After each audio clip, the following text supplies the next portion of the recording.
అస్సలాము అలైకుం. నమస్కారం అందరికీ. నా లంచ్ బాక్స్ సిరీస్లోకి స్వాగతం. ఈరోజు మనం చాలా సింపుల్గా తక్కువ సమయంలో తయారయ్యే రుచికరమైన టమాటో రైస్ ఎలా చేసుకుందామో చూద్దాం రండి. ముందుగా ఒక ప్యాన్లో 2 టేబుల్ స్పూన్ నువ్వుల నూనె వేడి చేసుకోండి. నూనె వేడయ్యాక ఆవాలు వేసి చిటపటలాడనివ్వండి. తర్వాత కరివేపాకు మరియు చీల్చిన 3 పచ్చిమిర్చులు వేసి కొద్దిసేపు వేయించండి. ఇప్పుడు సన్నగా తరిగిన ఒక పెద్ద ఉల్లిపాయ, నలిపిన 6 వెల్లుల్లి రెబ్బలు వేసి ఉల్లిపాయ మెత్తబడే వరకు వేయించండి. ఇప్పుడు తరిగిన 3 టమాటాలు వేసి బాగా కలపండి.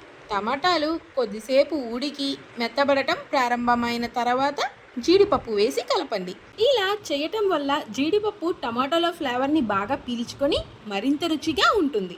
ఇప్పుడు 1 టీ స్పూన్ పసుపు, 1 టేబుల్ స్పూన్ కారం పొడి, 1 టేబుల్ స్పూన్ ధనియాల పొడి వేసి బాగా కలపాలి. ఆ తర్వాత కొద్దిగా నీరు పోసి మసాలాలు బాగా కలిసేలా ఉడికించాలి.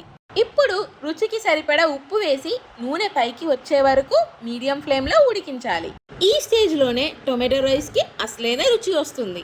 ఇప్పుడు ముందుగానే వండి చల్లార్చిన అన్నం వేసి నెమ్మదిగా కలపండి. చివరగా కొత్తిమీర చల్లి మరో నిమిషం పాటు కలిపి స్టవ్ ఆఫ్ చేయండి. అంతే, ఎంతో రుచికరమైన టమాటో రైస్ లంచ్ బాక్స్కి సిద్ధమైపోయింది. ఈ వీడియో మీకు నచ్చితే లైక్ చేయండి, షేర్ చేయండి. ఇంకా ఇలాంటి సింపుల్ లంచ్ బాక్స్ రెసిపీస్ కోసం నా ఛానల్ని సబ్స్క్రైబ్ చేయండి. నెక్స్ట్ వీడియోలో కలుద్దాం. Until then అస్సలాము.